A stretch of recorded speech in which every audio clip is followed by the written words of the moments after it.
بسم اللہ الرحمن الرحیم اللہم صلی علی سیدنا و مولانا محمد و اصحاب سیدنا و مولانا محمد وبارک وسلم۔ السلام علیکم ورحمۃ اللہ وبرکاتہ۔ انتہائی عزت اور تکریم کے لائق ناظرین و سامعین، ARYQ TV پر حیات صحابہ رضی اللہ تعالیٰ عنہم کے بابرکت پروگرام میں میں ہوں آپ کا میزبان قاری محمد یونس قادری۔ الحمدللہ اس پروگرام میں ہم صحابہ کرام کی حیات طیبہ پہ بات کرتے ہیں تاکہ رب کائنات ہمیں صحابہ کی سیرت کا نور عطا فرمائے، ان کی صفات حمیدہ رب کائنات ہمیں عطا کر دے، اللہ پاک ہمیں ان کے نقش قدم پر چلنے کی توفیق عطا فرمائے۔ حسب سابق آج بھی محبوب رسول سیدنا معاذ بن جبل رضی اللہ تعالیٰ عنہ کا حسین ذکر جاری ہے۔ ناظرین محترم، سیدنا معاذ بن جبل رضی اللہ تعالیٰ عنہ سے سرکار دو عالم خود محبت فرماتے تھے۔ کریم آقا نے فرمایا ہے معاذ بن جبل میں تم سے محبت کرتا ہوں، اور ایسی محبت تھی کہ کبھی معاذ بن جبل حضور کی بارگاہ میں نہ آتے تو امام الانبیاء معاذ بن جبل کے گھر تشریف لے جاتے۔ ایک جمعہ پہ آپ تشریف نہ لائے تو کریم آقا علیہ السلام نے دیکھا میرا معاذ نہیں آیا، تو صحابہ سے کہا چلو آج معاذ کے گھر چلتے ہیں۔ ادھر سے امام الانبیاء چل رہے ہیں اور ادھر سے معاذ بن جبل بھی سرکار کی بارگاہ میں حاضر ہو رہے ہیں۔ راستے میں ملاقات ہوئی، پوچھا معاذ آج تو آیا نہیں؟ عرض کی یا رسول اللہ میں نے ایک یہودی کا قرضہ دینا تھا اور ایک اوقیہ سونا اس کا میں نے نہیں دیا تھا، تو اس نے مجھے راستے میں روک لیا۔ میں نے کہا مجھے نماز ادا کرنے دو، بعد میں ادا کر دوں گا۔ اس نے کہا نہیں، پہلے مال ادا کرو، پہلے قرضہ ادا کرو۔ تو یا رسول اللہ میں اس وجہ سے آج میں جمعہ کی نماز پہ پہنچ نہیں سکا۔ تو امام الانبیاء حبیب خدا نے فرمایا معاذ بن جبل میں تمہیں ایک نسخہ نہ بتا دوں، اگر تو وہ عمل کر لے تو تیرا سارا قرضہ ہی اتر جائے گا۔ یا رسول اللہ وہ کیا ہے؟ فرمایا سورہ آل عمران کی آیت نمبر 26 اور 27 تلاوت کیا کرو، اور اس کے بعد یہ کہا کرو یا رحمان یا رحیم میرے سارے قرضے دور کر دے، کرم فرما دے۔ فرمایا جتنا بھی تیرے اوپر قرضہ ہوگا اللہ پاک سارا قرضہ دور کر دے گا۔ سورہ آل عمران آیت نمبر 26 اور 27 یہ آپ یاد کر لیں۔ الحمدللہ ہمیشہ کی طرح ہمارے ساتھ جلوہ فرما ہے عالم اسلام کی عظیم ہستی جن سے ہم بہت کچھ سیکھتے ہیں، حضرت علامہ مولانا مفتی محمد طاہر تبسم قادری صاحب۔ السلام علیکم ورحمۃ اللہ وبرکاتہ۔ مفتی صاحب خوش آمدید کہتے ہیں جی آپ کو۔ مفتی صاحب پچھلے پروگرام میں میں چاہتا ہوں ربط قائم ہو جائے، بات ہو رہی تھی کہ معاذ بن جبل کو کریم آقا نے فرمایا کہ صدقہ کیا کرو، پھر یہ کہا تھا کہ نماز ادا کرو آخری پہر میں، یہ گناہوں کو زائل کر دیتی ہے۔ پھر کریم آقا علیہ السلام نے فرمایا تھا کہ اگر تم ایک مشرک کو دائرہ اسلام میں لے آؤ تو دنیا کی ہر نعمت سے بہتر ہے۔ اور پھر زبان کے حوالے سے فرمایا تھا کہ اس کو روک کے رکھو۔ میں چاہتا ہوں مزید اس پہ کچھ موتی عطا فرمائے۔ حامدہ و مصلیہ اما بعد فاعوذ باللہ من الشیطان الرجیم بسم اللہ الرحمن الرحیم۔ اللہ آپ کو جزائے خیر دے، یہ خوبصورت پروگرام اور خوبصورت پیغام اس فورم سے جو آپ ہمارے ناظرین تک پہنچا رہے ہیں۔ گزشتہ پروگرام میں چونکہ ٹائم ختم ہو گیا اور بات یہی چل رہی تھی صدقہ کے حوالے سے، اور میں سمجھتا ہوں کہ ابھی جو آپ نے بات کہی ہے نا میرے لیے بڑا خوبصورت کیوں آپ نے دے دیا اس کے اندر، اس بات کو وہاں سے اس کے ساتھ لنک کرنے کے لیے۔ ابھی آپ نے کہا حضرت معاذ بن جبل رضی اللہ تعالیٰ عنہ مقروض ہو گئے تھے۔ اللہ اکبر۔ اچھا یہ مقروض کیوں ہوئے تھے؟ کیونکہ حضرت معاذ بن جبل رضی اللہ تعالیٰ عنہ نبی مکرم صلی اللہ علیہ وسلم کی اس وصیت پر عمل کرتے ہوئے کثرت سے صدقہ کیا کرتے تھے۔ اللہ اکبر، سبحان اللہ سبحان اللہ۔ صدقہ کرتے تھے کہ آپ قرض کے بار تلے آ گئے اور آپ کی جائیدادیں فروخت ہو گئی تھیں، راہ خدا میں خرچ کرتے کرتے نوبت یہ پہنچ گئی تھی کہ آپ یعنی قرض لے کے خرچ کر دیتے، اب مقروض آپ کے پیچھے پیچھے، قرض خواہ آپ کے پیچھے پیچھے ہوتے تھے جی۔ اور حضرت معاذ بن جبل رضی اللہ تعالیٰ انہوں نے گھر سے نکلنا چھوڑ دیا، صرف اس وجہ سے کہ میں اب کیسے جاؤں، میرے پاس تو مال نہیں ہے، جب آئے گا تو جا کے دوں گا۔ نبی مکرم صلی اللہ علیہ وسلم کو پتا چلا تو آپ نے بلایا، حضرت معاذ بن جبل نے ساری بات سنا دی، صحیح۔ محرم راز آقا کی بارگاہ میں۔ اللہ اکبر۔ آقا کیفیت یہ اب میں کیسے نکلوں؟ آپ نے جتنے قرض کھاتے سب کو بلایا، بلا کے میرے آقا نے ان کو سمجھایا، تبلیغ فرمائی، کچھ تو وہ ڈرا کر گئے اور کچھ نے کہا ڈٹے رہ کے جی ہم تو اپنا حق وصول کریں گے۔ صحیح۔ آقا کریم صلی اللہ علیہ وسلم نے پھر باقی جو بچا کچھا مال تھا حضرت معاذ بن جبل کا وہ بھی دے دیا۔ لیکن اس کے باوجود ابھی قرض باقی تھا. اللہ اکبر. تو پھر یہ آقا کریم صلی اللہ علیہ وسلم نے وظیفہ بھی بتایا سبحان اللہ سبحان اللہ. اور ساتھ علماء نے اہل علم نے کہا کہ آقا کریم صلی اللہ علیہ وسلم نے فرمایا تم جمع خاطر رکھو, تسلی رکھو, انشاءاللہ العزیز اللہ کریم کوئی سبیل ضرور پیدا فرمائے گا. پھر جب یمن کی طرف آپ کو بھیجا جا رہا تھا حاکم بنا کر, امیر بنا کر, صحیح. تو رحمت عالم صلی اللہ علیہ وسلم نے اسی پس منظر کی وجہ سے اسپیشلی حضرت معاذ بن جبل کو یہ اجازت دی تھی کہ اگر کوئی برضا و رغبت اپنی خوشی سے تمہیں ہدایہ اور تحائف پیش کرے تو تمہیں قبول کرنے کی اجازت ہے. اللہ اکبر سبحان اس اللہ. وجہ سے صحیح. جو کہ ان کے ذمہ قرض آ گیا تھا, اور قرض اس وجہ سے آیا تھا کہ انہوں نے حضور صلی اللہ علیہ وسلم کی اس بات کو پلے باندھ لیا تھا. اب یہ بات نہیں ہے, اس سے یہ پیغام نہیں کہ ہم, کیونکہ ہمیں وہ لیول حاصل نہیں ہے, وہ درجہ حاصل نہیں. اللہ اکبر. اللہ تو آپ رائے خدا میں خرچ کریں, لیکن اس حد تک کہ خود محتاج نہ بن جائیں, خود جو ہے وہ سوال کرنے والے نہ بن جائیں. لیکن چونکہ حضرت معاذ بن جبل تھے, صحابہ تھے, آقا کریم صلی اللہ علیہ وسلم کی مجلس میں بیٹھنے والے لوگ تھے. اب اس کے بعد جو حضور صلی اللہ علیہ وسلم نے فرمایا کہ رات کی نماز, تہجد یعنی رات کے پچھلے پہر بیدار ہونا اور اٹھنا اور جاگنا, یہ گناہوں کو محو کر دیتی ہے. اب بات تو اس کے اندر ہے کہ وہ گھڑی ایسی ہے, وہ لمحہ ایسا ہے جی کہ جو رحمتوں بھری گھڑی ہے, اور اس وقت کے اندر اللہ تبارک و تعالیٰ کی رحمت بندوں کے بہت قریب ہوتی ہے, صحیح, اور صدائیں لگا رہی ہوتی ہے. پچھلی راتی رحمت رب دی کرے بلند آوازہ, واہ واہ. بخشش منگن والے کارن کھلا ہے دروازہ. جی قرآن پاک میں اللہ تبارک و تعالیٰ نے فرمایا تتجافا جنوبہم عن المضاجع یدعون ربہم خوفا وطمعا. فرمایا کہ اللہ کے بندے ہیں وہ جن کے پہلو بستروں سے جدا رہتے ہیں, اللہ اکبر. وہ صرف بالغداۃ والعشی. ایک ضرورت کے لیے لیٹتے ہیں, اس کے بعد اللہ کی بارگاہ میں کمر بستہ ہو جاتے ہیں, قیام, کود, رکوع, سجود. والذین یبیتون لربہم سجدا وقیاما. قیام. ان کی راتیں گزرتی ہیں رب کی بارگاہ میں سجدہ کرتے ہوئے اور قیام کرتے ہوئے.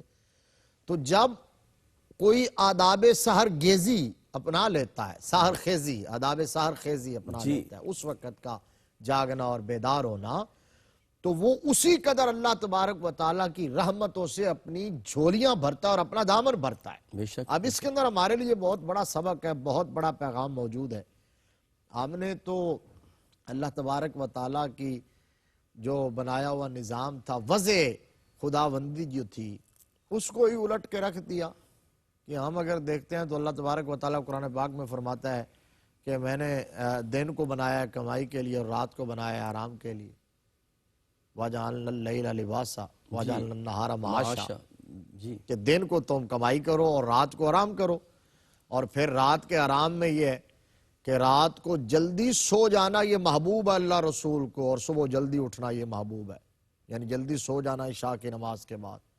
یہاں تک روایات میں موجود ہے کہ جو عشاء کی نماز باجماعت پڑھ کے سو گیا اور فجر کی نماز اس نے باجماعت اٹھ کے پڑھی, تو یوں سمجھے ساری رات اس کی عبادت کے اندر گزری ہے, اللہ ذکر خدا میں سبحان گزری. اللہ سبحان اللہ. تو آپ ذرا غور کیجئے, ہمارا نظام, ہمارا ماحول, ہمارا کلچر, ہمارا رہن سہن کیسے ہو گیا کہ ہم ساری رات جاگتے ہیں, رات کو آدھی رات تک تو ہمارے کاروبار بند نہیں ہوتے, ہم اپنی دکانوں پہ رہیں گے, ہم کاروبار کریں گے, مارکیٹوں میں رہیں گے. آدھی رات کے بعد جب آئیں گے تو اس کے بعد پھر ہمارا گپ شپ کا ٹائم شروع ہوتا ہے, پھر ہم نے تھڑے جمانے ہوتے ہیں, جی پھر دوستوں کو ٹائم دینا ہوتا ہے, اور اس کے بعد وہ جو رحمت کی گھڑی آتی ہے, جب اللہ کی رحمت قریب آتی ہے, اللہ اکبر. جب وہ صدا لگاتی ہے, جب وہ آواز لگاتی ہے کہ آ جاؤ میرا دروازہ کھلا ہے, اس وقت ہمیں نیند ستا رہی ہوتی ہے, اور پھر ہم بستر کی طرف رخ کرتے ہیں, اور پھر جا کے ہم سو جاتے ہیں, اللہ اکبر. اور پھر کہتے یہ ہیں کہ ہمارے گھر میں رحمت نہیں ہوتی. بلکہ مفتی صاحب ہم تو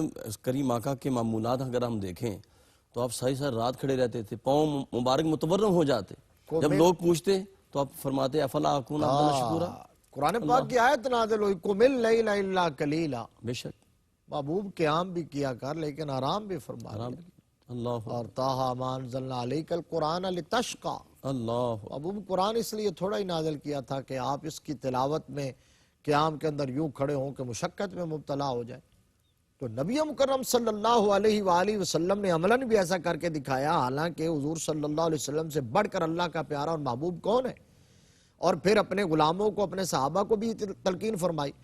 تو ہمیں اپنے رویوں کے اندر تبدیلی لانا ہوگی، اپنے نظام میں تبدیلی لانا ہوگی۔ اوورآل آپ یہ کہیں کہ کسی سوسائٹی، ملک، ریاست، سٹیٹ، معاشرے جی کے اندر اللہ کی رحمتوں کا نزول ہو تو آپ کو نظام حیات وہ اپنانا ہوگا جو اللہ اور اس کے رسول نے عطا فرمایا ہے۔ صحیح سسٹم، آپ کو کاروبار کا، دن اور رات کا، وقت کی تقسیم، ریاست کا نظام، ڈسپلن، اور پھر شخصی طور پر اگر آپ چاہتے ہیں کہ قدورتیں، نحوستیں، بلائیں، مصیبتیں، پریشانیاں، مشکلات دور ہوں اور آپ کے گھر میں آسائش ہو، سکون ہو، امن ہو، اللہ کی رحمتیں ہوں، تو پھر آئیے آداب سحر خیزی کو اپنائیے۔ میرے آقا نے فرمایا ہے کہ جو رات کو قیام کرتا ہے نا، رات کو اللہ قیام، رات کا قیام اللہ کی بارگاہ میں بڑا محبوب ہے۔ اور پھر اگلی وصیت میں کیا فرمایا؟ جی میرے آقا کریم صلی اللہ علیہ وآلہ وسلم نے زبان کو روکو۔ پکڑ کے آپ نے اللہ اپنی زبان مبارک کو کف ہذا، پکڑ کے ارشاد فرمایا۔ اب یہ زبان جو ہے یہ ہے تو بظاہر بڑی نرم، لیکن اس کی بات پتھر سے بھی زیادہ سخت ہوتی ہے۔ نبی مکرم صلی اللہ علیہ وسلم نے تو مسلمان کی ڈیفینیشن ہی یہ بیان کی ہے، فرمایا المسلم من سالم المسلمون من لسانہ و یدہ۔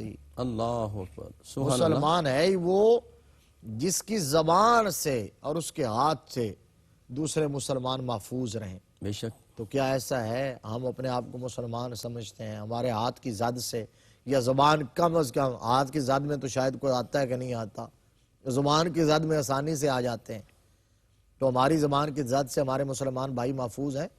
حضرت معاذ بن جبل نے کیا عرض کیا، یا رسول اللہ اس کی وجہ سے ہماری گرفت ہوگی، زبان سے بات نکلی، ہوا میں تحلیل ہو گئی۔ ہاتھ تو آپ نے کسی کو آپ نے تھپڑ مارا تو اس کو تکلیف ہوئی ہے نا، جی کسی کا آپ نے حق دبایا ہے تو وہ اس کا حق دبایا، ہاتھ تو استعمال کیا تو آپ کسی کو متاثر کیا۔ تو ان کے عرض کرنے کا مطلب یہ تھا کہ زبان سے جملہ نکلا، ہوا میں تحلیل ہو گیا، صحیح، کوئی بیٹھا ہے کوئی نہیں بیٹھا، ہم نے بات کر دی، تو کیا زبان سے نکلی ہوئی باتوں کی وجہ سے بھی ہماری گرفت ہوگی؟ تو اللہ کے پیارے محبوب صلی اللہ علیہ وسلم نے فرمایا کہ اسی کی وجہ سے تو اکثر لوگ جہنم کا ایندھن بنیں گے۔ اللہ اکبر، اللہ یہی تو وہ چیز ہے۔ ایک حدیث شریف میں حضور صلی اللہ علیہ وسلم نے جس طرح اس میں فرمایا، آپ نے اپنی مبارک زبان کی طرف اشارہ کر کے فرمایا کہ یہ دو جبڑوں کے درمیان جو ہے یہ، اور دو ٹانگوں کے درمیان جو جی، ہے، فرمایا اس کی ضمانت تم مجھے دے دو واہ واہ واہ، اور جنت کی گارنٹی میں دے دیتا ہوں، اللہ اکبر، کیا جنت کہنے۔ کی۔ تو اپنی زبان کو غیبت سے، گالم گلوچ سے، چغلی سے آپ کو پاک کرنا ہوگا۔ اپنی زبان کو اللہ رسول کے ذکر میں تر رکھو۔ میرے آقا نے حضرت معاذ کو یہ وصیت کی تھی، صحیح، ایمان بہتر کون سا ہے، اس میں یہ فرمایا تھا کہ اپنی زبان کو اللہ کے ذکر سے تر رکھو۔ واہ واہ واہ، کیا کہنے مفتی صاحب۔ ناظرین محترم، اس میں پیغام یہی ہے کہ اپنی زبان سے جو بندہ گفتگو کرے تو جناب شہد کے دریا رواں ہو جائیں۔ اگر ہم اپنے معاشرے کا دیکھیں، سیاسی لیڈر دیکھیں، مذہبی رہنما دیکھیں، تو ان کی گفتگو سنتے ہیں تو ہم پریشان ہو جاتے ہیں۔ رب کائنات ہمیں زبان پر قابو پانے کی توفیق عطا کرے۔ اپنے قلب و روح کو ذکر مصطفیٰ سے معطر رکھیں۔ ملاقات کرتے ہیں ایک وقفے کے بعد۔ السلام علیکم ورحمۃ اللہ وبرکاتہ۔ ناظرین محترم، حیات صحابہ رضی اللہ تعالیٰ عنہم کے بابرکت پروگرام میں آپ شامل ہیں، اور دین کا بہت سا حصہ جو سیدنا معاذ بن جبل رضی اللہ تعالیٰ عنہ کی وصیتوں کے ذریعے ہمیں پہنچا، نصیحتوں کے ذریعے ہمیں پہنچا ہے، اس پہ ہم بات کر رہے ہیں۔ کریم آقا کی بارگاہ میں ایک شخص مسلمان ہوا، دربار مصطفیٰ میں آیا۔ میرے آقا کریم علیہ السلام نے فرمایا، ابو ہریرہ اسے دین سکھاؤ۔ تو سیدنا ابو ہریرہ رضی اللہ تعالیٰ عنہ مسجد نبوی کے صحن میں لے گئے اور جناب اسے دین سکھانا شروع کیا۔ ابھی پہلا جملہ کہا کہ یا ایھا الذین آمنوا اتقوا اللہ، اے ایمان والو اللہ سے ڈرو، بس اتنی ہی بات کہی، اتنی ہی وصیت کی، تو اس نے کہا میرے لیے دین کافی ہے۔ ابو ہریرہ حضور کی بارگاہ میں، یا رسول اللہ، یہ کہتے ہیں میرے لیے اتنا ہی کافی ہے؟ تو فرمایا ابو ہریرہ اس نے سچ کہا ہے، اگر بندہ ایک بات پہ بھی عمل کر لے تو جنت کے دروازے کھل جاتے ہیں۔ مفتی صاحب قبلہ نے وقفے سے پہلے جن وصیتوں پہ بات کی، کچھ نئی وصیتیں سیدنا معاذ بن جبل رضی اللہ تعالیٰ عنہ کو سرکار نے عطا فرمائی۔ جب یمن کی طرف حاکم بنا کر بھیجا گیا تو کریم آقا علیہ السلام نے فرمایا معاذ بن جبل خبردار عیش و عشرت سے علیحدہ رہنا، کیونکہ اللہ کے بندے عیش و عشرت میں پڑنے والے نہیں ہیں۔ پھر کریم آقا علیہ السلام نے مزید تلقین کی، فرمایا کہ انسان کا بھیڑیا شیطان ہے، فرمایا جس طرح بھیڑیا بکری کو پکڑ لیتا ہے، فرمایا اس طرح شیطان انسان کو پکڑ لیتا ہے۔ فرمایا جس طرح بکری اپنے گروہ سے الگ ہو جاتی ہے یا کنارے پہ چلی جاتی ہے تو بھیڑیا اس کو اچک لیتا ہے۔ فرمایا ہمیشہ جماعت کے ساتھ رہنا، ید اللہ الجماع۔ مفتی صاحب یہ دو وصیتیں، عیش و عشرت میں نہ پڑنا اور جماعت سے الگ نہ ہونا۔ بے شک یہ بھی وہی جامع باتیں ہیں۔ ایک تو اس کے اندر یہ ہے کہ نبی مکرم صلی اللہ علیہ وسلم نے جب حضرت معاذ بن جبل رضی اللہ تعالیٰ عنہ کو بھیجا تھا یمن کی طرف، وہ ایک بڑی حسین خوبصورت داستان ہے۔ اچھا، اس کے اندر آپ روانہ کرنے کے لیے باہر تشریف لائے، اور پھر بہت ساری، یہ تو یہاں ایک دو باتیں ہیں، بہت ساری وصیتیں آپ نے فرمائی تھی اسی موقع پر جی، آپ تو ان میں سے جس پر کومنٹ لینا چاہتے تھے یا وہ آپ نے نقل کی، آپ نے یہاں آپ کو ایک پورا ٹرین کر کے ایک جامع جو ہے وہ تبلیغ دین کے اصول عطا فرمائے تھے۔ فرمایا تم وہاں جاؤ گے تو تمہیں مختلف اقوام سے، مختلف ادیان اور مذاہب کے ماننے والوں سے پالا پڑے گا۔ صحیح، حکمت سکھائی تھی آپ نے، حکمت سکھائی تھی، اور اس حکمت میں یہ تھا جو ہے نا، ادعو الی سبیل ربک بالحکمہ والموعظۃ الحسنہ، سب سے بنیادی بات یہ آپ نے فرمایا تھا کہ وہاں ان کو اللہ کی توحید اور میری رسالت کی طرف دعوت دینا، اگر اسے مان لیں تو پھر نماز کا کہنا، اللہ اکبر، اسے مان لیں پھر زکوٰۃ کا کہنا، واہ واہ، اسے مان لیں تو پھر زکوٰۃ لیتے ہوئے ان کا اچھا مال نہ لینا، واہ واہ واہ، اچھے مال پہ قبضہ نہ کر لینا۔ یہ ساری باتیں آپ نے، ایک تو یہ ہے کہ آپ جب کسی کو آپ دین میں داخل کر رہے ہیں، کوئی آپ کے قریب آ رہا ہے، کوئی آپ کے فکر سے متاثر ہو رہا ہے، کوئی نظام مصطفیٰ صلی اللہ علیہ وسلم کی طرف آ رہا ہے، تو آپ سٹیپ بائی سٹیپ اس کو ڈوز دیں، واہ واہ واہ، جس طرح ایک ڈاکٹر اپنے مریض کا علاج کرتا ہے۔ کیا کہنے، احکام کے نزول میں قرآن پاک کے اندر اسی بات کو ملحوظ خاطر رکھا گیا، صحیح، اسی کو پیش نظر رکھا گیا کہ سٹیپ بائی سٹیپ احکام نازل ہوئے۔ اور یہ چونکہ فطرت کے خلاف ہے کہ ایک بندہ ایک سال سے ایک چیز کو پریکٹس کر رہا ہے اور آپ کہیں کہ وہ ایک لمحے میں اس کو ترک کر دے، اگر آپ ایسا کریں گے تو آپ ناکام ہو جائیں گے۔ ٹھیک، تو آپ یہ ہے کہ یہی وجہ ہے کہ آپ نے جو ہے پہلے بھی ایک وصیت کا ذکر کیا جو پچھلے سیگمنٹ میں، اس پر بھی کہ نبی مکرم صلی اللہ علیہ وسلم نے فرمایا تھا کہ اگر تمہارے ہاتھوں ایک مشرک بھی، ایک غیر مسلم، نان مسلم مسلمان ہو جائے، تمہاری نجات کے لیے کافی ہے۔ اللہ تو وہ اکبر، کب ہوگا؟ صحیح، ایسے ہی ہوگا کہ جب آپ اس کو حکمت سے دین کی طرف بلائیں گے، جب دین کا پرامن، جب دین کا محبت والا پیغام ان کے سامنے رکھیں گے۔ اگر آپ شروع سے ہی اس کو متنفر کریں گے تو کوئی دین میں نہیں آئے گا۔ اس بات کو بھی ہمیں پلے باندھ لینا چاہیے اور سمجھ لینا چاہیے کہ آج تو رویے اس کے الٹ ہو گئے۔ صحیح، آج تو ہم میں سے ہر ایک سینہ تان کے کھڑا ہے اس بات کے لیے کہ ہم نے کتنے لوگوں کو دین سے نکالنا ہے، استغفر اللہ، دائرہ اسلام سے خارج کرنا ہے، کافر ہونے کا اور مسلم ہونے کا سرٹیفکیٹ دینا ہے، صحیح، کس کو ہم نے غیر مسلم کہنا ہے، کس کو، تو ہم سب ایک دوسرے پر فتوے لگا کے ان کو غیر مسلم کر کے تو نبی مکرم صلی اللہ علیہ وسلم کی امت کا تو خاتمہ کر چکے تھے۔ اللہ اکبر، حالانکہ میرے نبی نے فرمایا میری امت سب سے بڑی ہوگی اور اپنی امت کی کثرت پر فخر کروں گا۔ جی، تو اگر میری نظر میں آپ کافر ہو گئے معاذ اللہ، آپ کی نظر میں کافر ہو گیا، تو اسی طرح دیکھیں تو پھر مسلمان رہا کون؟ اللہ کا نام۔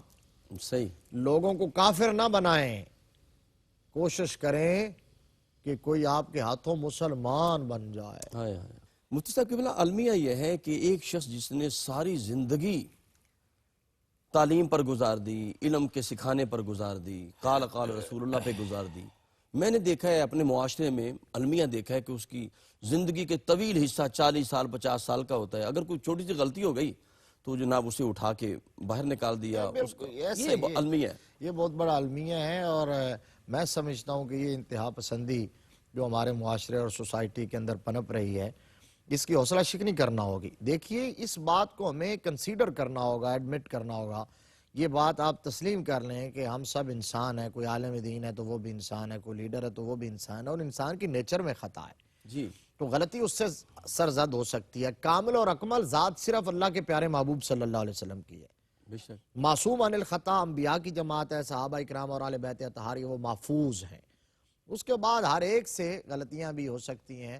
تو آپ کے نزدیک ہمارے ایک استاد فرمایا کرتے تھے، بڑا کمال کا جملہ کہا تھا کہ انبیاء کے بعد اور صحابہ اور اہل بیت کے بعد اچھا اور برا ہونے کا معیار یہ نہیں ہے کہ کوئی خطاؤں سے محفوظ ہو۔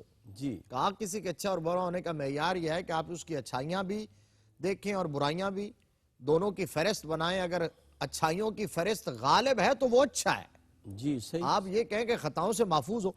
اب یہ ہے کہ جب اور کسی حدیث سے بھی ہے نا غلطی کہ ہو جائے، ہر آدم خطا کار ہے، اور بہترین وہ ہے جو فوراً تائب ہو جائے۔ طائب ہو جائے، تو اب آپ کسی سے کوئی ایسا جملہ نکل گیا، کوئی ایسی مسٹیک ہو گئی ہے تو اس کی توجہ مبذول کروائیں، صحیح، اور اگر وہ فوراً تسلیم کر لیتا ہے کہ مجھ سے غلطی ہوئی، اور اگر وہ ڈٹ بھی جاتا ہے تو پھر دیکھیں کہ وہ کس لیول کی غلطی ہے، کہ ایسی تو بات نہیں ہے کہ کوئی غلط بات نکلی تو ہر بات اسے حد کفر تک لے جاتی ہے۔ جی اصول تکفیر کو ہم نے سمجھا ہی نہیں ہے۔ اعلیٰ حضرت نے فتاوی رضویہ شریف کے اندر جو نقل کیے اصول تکفیر، اور پھر بڑے بڑے ائمہ اصول سے نقل کیے، ائمہ عقائد سے نقل کیے، ان کو پڑھ کے تو دیکھیں صحیح، کہ کسی کو کافر قرار دے دینا اتنا ہی آسان ہے، کہاں تک پہنچتا ہے۔ آپ نے ایک جگہ تو یہاں تک بات نقل کی ہے کہ اگر کسی جو کلمہ گو ہے، مسلمان ہے، لا الہ الا اللہ محمد الرسول اللہ جو پڑھتا ہے، اس نے ایک بات کہی ہے اور فرمایا کہ اس کی اس بات کے 100 احتمالات اگر ہیں، 99 اگر کفر کے ہیں اور ایک اسلام کا ہے، تو پھر بھی اسے اس پر معمول کیا جائے گا اور اسے کافر نہیں قرار دیا جائے اللہ اکبر، اللہ گا۔ ہم کہاں کھڑے ہیں اور کہاں پہنچے ہوئے ہیں۔ حکمت بہت بڑی بات ہے، صحیح، حکمت بہت بڑی بات ہے۔ اس لیے کہا گیا ہے کہ ایک من علم کے لیے 10 من عقل چاہیے۔ تو یہ بھی تو ہے نا ضروری حکمت، تب یہ ہے کہ صرف ایسا نہیں ہے کہ آپ نے علم حاصل کر لیا اور رٹ لیا اور ضربہ یادری وہ پڑھ لیا اور اس کے بعد آپ فتوے لگائیں۔ کوشش یہ کریں کہ لوگوں کو اسلام میں داخل کریں اور نبی مکرم صلی اللہ علیہ وسلم کے نظام کے قریب لائیں۔ حضرت معاذ بن جبل رضی اللہ تعالیٰ عنہ کو نصیحتیں فرمائے حکمت سے دین پھیلانا ہے اور کسی کا اچھے مال پہ قبضہ نہیں کرنا، اور وہیں یہ فرمائی کہ خود اپنے آپ کو عیش و عشرت سے، دور رکھنا ہے۔ اللہ اکبر، تنعم کی زندگی سے، اللہ ناز و نعم سے دور رکھنا ہے۔ آپ حضرت معاذ بن جبل رضی اللہ تعالیٰ عنہ نے اس نصیحت کو کیسے پلے باندھا تھا؟ کیفیت یہ تھی کہ آپ کے حیات طیبہ کا ایک اور واقعہ حضرت سعید بن مسیب رضی اللہ تعالیٰ عنہ وہ بیان کرتے ہیں کہ فاروق اعظم کے دور میں آپ کو بنو کلاب کی طرف بھیجا گیا جی وصول زکوٰۃ کے لیے عامل بنا کر، والعاملین علیہا قرآن پاک نے بیان کیا۔ مصارف زکوٰۃ میں ایک عاملین زکوٰۃ بھی تھے جو زکوٰۃ وصول کرتے تھے۔ حضرت معاذ بن جبل رضی اللہ تعالیٰ عنہ وہاں گئے، بڑی ایمان افروز بات، اللہ اکبر، وہاں گئے اور وہاں آپ نے زکوٰۃ وصول کی۔ جی وصول کرنے کے بعد شرعی اصولوں کے مطابق تقسیم کر دی۔ آپ کی ڈیوٹی یہ لگی تھی صحیح، وصول کریں اور تقسیم کر کے ہاتھ جھاڑ کے جو ٹاٹ لے کے گئے تھے نا اللہ اکبر، گھر سے بیٹھنے کے لیے، واپس آئے تو وہ کندھے پہ رکھا ہوا ہے۔ اللہ بس اکبر، کیا کہنے۔ جس طرح نکلے تھے، گھر میں داخل ہوئے تو بیوی منتظر تھی کہ اتنے دن ہو گئے وہ ڈیوٹی پر گئے ہوئے ہیں تو کچھ گھر کے لیے لائیں گے، اور پھر عامل بن کے گئے ہیں اور عاملین کے لیے بھی حصہ مقرر ہے باقاعدہ، اللہ اکبر، مستحق تھے تو ان کے لیے بھی۔ تو جب گھر میں داخل ہوئے تو بیوی نے کہا کہ جی آپ زکوٰۃ وصول کرنے گئے تو وہ مال کدھر گیا؟ باقی عاملین جاتے ہیں تو گھر والوں کے لیے کچھ لے کے آتے ہیں، تو آپ کچھ نہیں لے کے آئے۔ تو آپ نے کہا میرے اوپر نگران مقرر تھا۔ بیوی نے کہا کہ نبی مکرم صلی اللہ علیہ وسلم تو آپ کو امین گردانتے تھے، ابو بکر صدیق بھی امین گردانتے تھے، فاروق اعظم نے آپ کے اوپر بد اعتمادی کی اور نگران مقرر کر دیا۔ یہ بات فاروق اعظم تک پہنچی۔ حضرت معاذ بن جبل کو بلایا، فرمایا میں نے کون سا نگران مقرر کیا تھا، تم نے یہ کیا کہا؟ کہا فاروق اعظم کی بارگاہ میں مراد رسول در حقیقت میرے اوپر اللہ کی ذات نگران ہے، کیا کہنا اللہ کی ذات نگران ہے۔ سبحان اللہ، اللہ دیکھ رہا ہے۔ ایک رسی اور ایک دھاگے کی خیانت بھی واہ واہ واہ، دنیا کے حکمرانوں کو جواب دینا تو کیا ہے، اللہ دیکھ رہا ہے، میں نے وہاں کیا کہنے۔ ناظرین محترم، قبلہ مفتی صاحب نے جو سیدنا معاذ بن جبل کی سیرت بیان فرمائی ہے، اسی طرح سیدنا عمر فاروق رضی اللہ تعالیٰ عنہ نے ایک مرتبہ آپ کو 4000 درہم پیش کیے، کسی غلام کو بھیجا، کہا جاؤ ان کو دے دو، کہو آپ خرچ کر لیں، لیکن قربان جاؤں آپ نے سارا راہ خدا میں دے دیا۔ جب بانٹ رہے تھے تو آپ کی بیوی بھی آ گئی، 2 درہم باقی تھے، تو وہ کہنے لگی ہم بھی تو حقدار ہیں، صرف 2 درہم اپنے پاس رکھے، باقی سارا کچھ راہ خدا میں تقسیم کر دیا۔ قلب و روح کو ذکر مصطفیٰ سے معطر رکھیں۔ ملاقات کرتے ہیں ایک وقفے کے بعد۔ السلام علیکم ورحمۃ اللہ وبرکاتہ۔ ناظرین محترم، حیات صحابہ رضی اللہ تعالیٰ عنہم کے بابرکت پروگرام میں آپ شامل ہیں، اور ہمارے ساتھ جلوہ فرما ہیں حضرت علامہ مولانا مفتی محمد طاہر تبسم قادری صاحب۔ قبلہ مفتی صاحب، بات ہو رہی تھی کریم آقا علیہ السلام نے جو وصایا فرمائی ہیں، جو نصیحتیں کیں، اور یمن کی طرف جب آپ کو روانہ کیا، کیا اعزاز ہے، کیا برکتیں ہیں کہ آپ سواری پہ سوار ہیں اور امام الانبیاء پیدل جا رہے ہیں۔ اس پہ ہم بعد میں بات کریں گے انشاءاللہ، بڑی مفصل بات کریں گے کہ اجتہاد کا پھر دروازہ کیسے کھلا۔ لیکن یہاں میں عرض کرنا چاہوں گا، جو میں نے وقفہ سے پہلے عرض کی، کہ آپ نے فرمایا انسان کا بیڑیا شیطان ہے، تو فرمایا کہ جو بیڑیا ہے وہ جناب بکری کو کھا جاتا ہے جو وہ جماعت سے نکل جاتی ہے، ید اللہ علی الجماع کے تحت۔ اس وصیت کے حوالے سے میں چاہتا ہوں جی بے شک اس پہ بھی جو بات چل رہی تھی بریک سے پہلے، جی اس میں بھی کہ نبی مکرم صلی اللہ علیہ وسلم نے یہ جو نصیحت فرمائی حضرت معاذ بن جبل کو، اور انہوں نے کیسے پلے باندھا کہ آپ حضرت معاذ بن جبل کا حسن اور قد کاٹ، اللہ اکبر، آپ کے انداز، گھنگریالے بال، سرمنگی آنکھیں، سبحان اللہ، موتیوں جیسے چمکتے دانت، لیکن اس کے باوجود آپ نے ساری زندگی جفا کشی کی زندگی اور مجاہدانہ زندگی بسر کی ہے۔ اللہ اکبر، اللہ اکبر، زندگی کا ایک ایک لمحہ راہ خدا میں جہاد کرتے ہوئے، علم پڑھتے ہوئے، علم پڑھاتے ہوئے، فقر و فاقہ کی زندگی ہمارے لیے نبی مکرم صلی اللہ علیہ وسلم کی اس وصیت میں بھی، اور حضور صلی اللہ علیہ وسلم کی حیات طیبہ کے اندر بھی کتنا بڑا سبق، کتنا بڑا درس موجود ہے کہ دین مشکلات کے اندر ہے، دین مشکلات کے اندر ہے، اور آخرت عاقبت اس کی فوز و فلاح وہ دنیا سے بے رغبتی کے اندر ہے۔ نبی مکرم صلی اللہ علیہ وسلم کا اختیار، آپ کا فقر اختیاری تھا، آپ اگر چاہتے تو آپ نے فرمایا میں چاہوں تو پہاڑ سونے کے بن جائیں، اللہ اکبر، جن کے ہاتھ میں زمین کے خزانوں کی چابیاں ہوں، جو ہاتھ اٹھائیں تو وہ جنت میں پہنچ جائے اور پھل توڑنا چاہیں جنت کا، واہ واہ، لیکن پھر حکمت کی وجہ سے ہاتھ روک لیں۔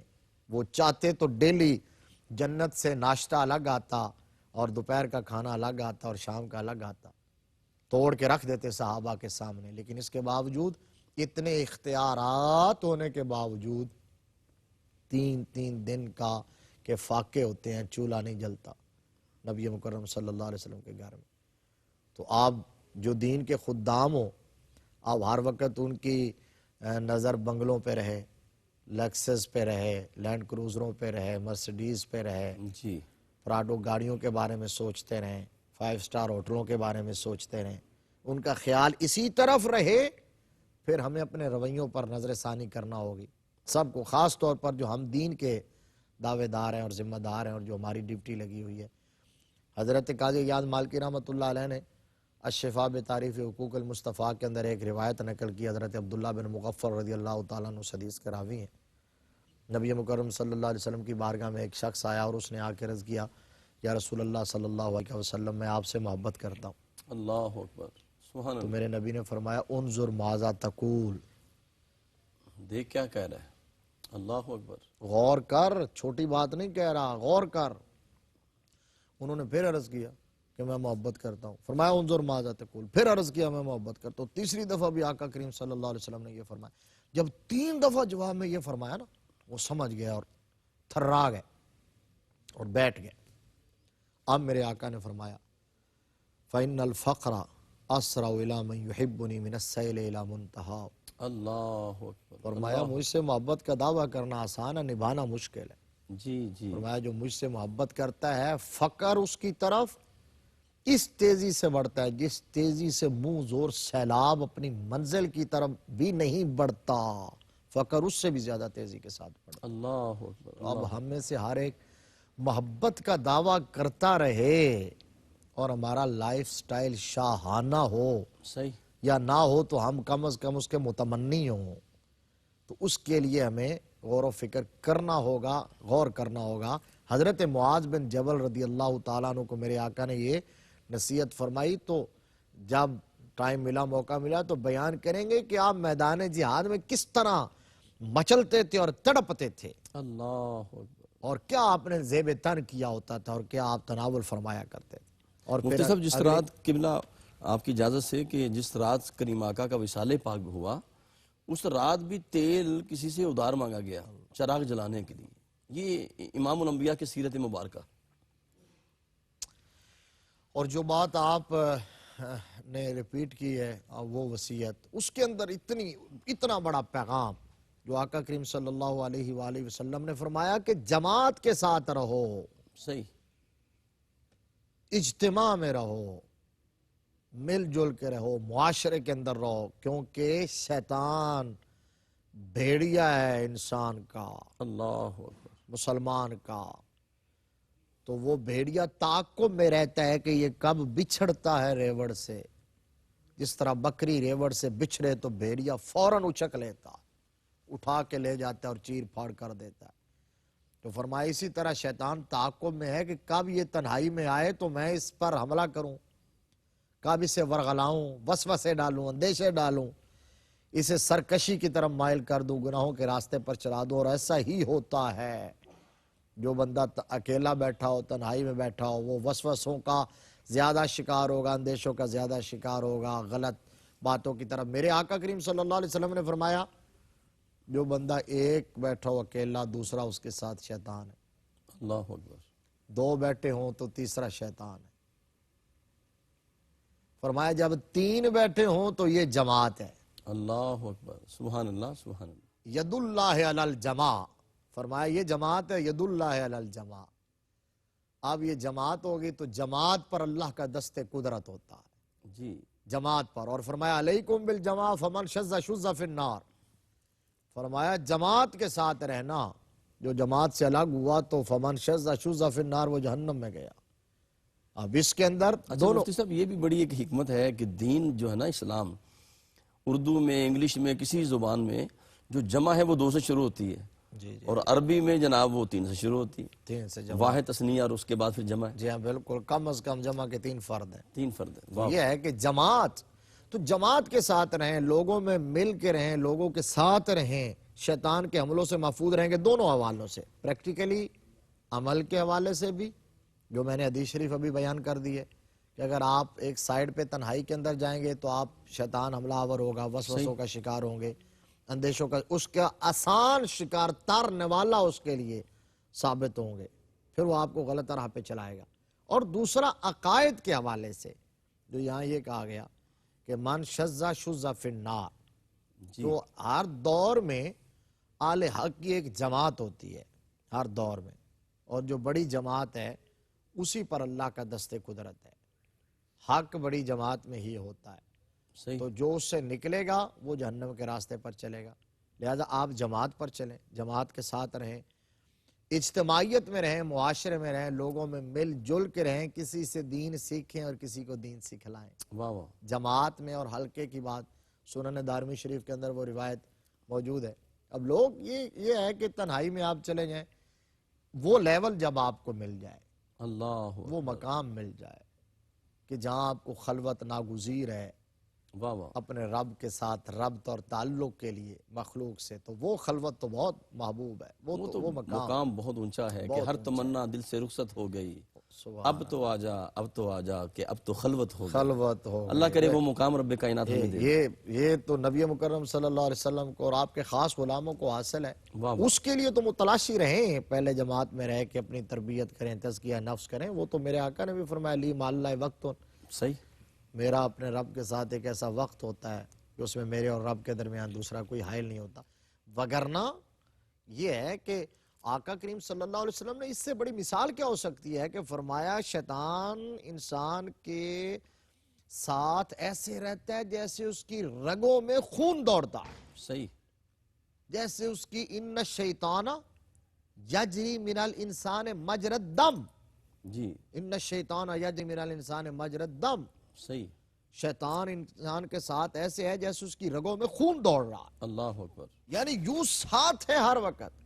تو نبی مکرم صلی اللہ علیہ وسلم سے صحابہ نے پوچھا یا رسول اللہ صلی اللہ علیہ وسلم، با تقاضا انسانیت اور بشریت کہ آپ کے ساتھ، فرمایا میرے ساتھ بھی ہے، لیکن اللہ تبارک و تعالیٰ نے مجھے اس پر کنٹرول اور قابو اور اس کو میرا مطیع اور فرمانبردار بنا دیا ہے واہ واہ واہ، کہ اب وہ میرے ساتھ نہ نیکی کے سوا کچھ کرتا ہے، نہ نیکی کے سوا کسی چیز کا حکم دیتا ہے۔ صحیح ہے، تو اب یہ ہے کہ اس کے اندر بہت بڑی حکمت ہے، اگر ہم اس اصول کو اپنا لیں جی کہ ہم سوسائٹی میں رہیں، معاشرے میں رہیں، مجلس میں رہیں، جماعت میں رہیں، اور تنہائی پسندی سے ہم اور علیحدگی سے ہم محفوظ رہیں، تا وقت کہ آپ کو وہ مقام میسر آ جائے کہ جب آپ کو تنہائی اللہ کے ساتھ بات کرنے کے لیے درکار ہو۔ واہ واہ، بہت خوبصورت مفتی صاحب قبلہ، بہت شکریہ۔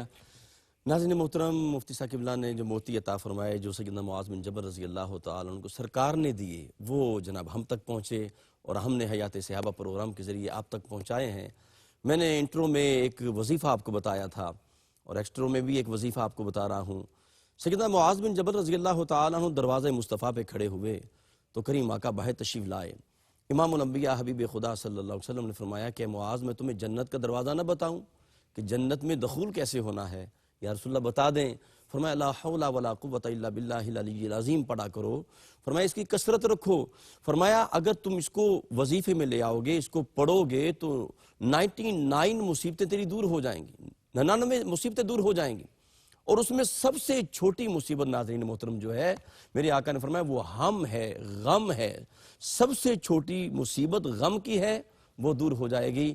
رب کائنات ہمیں اس کو وظیفہ بنانے کی توفیق عطا کرے۔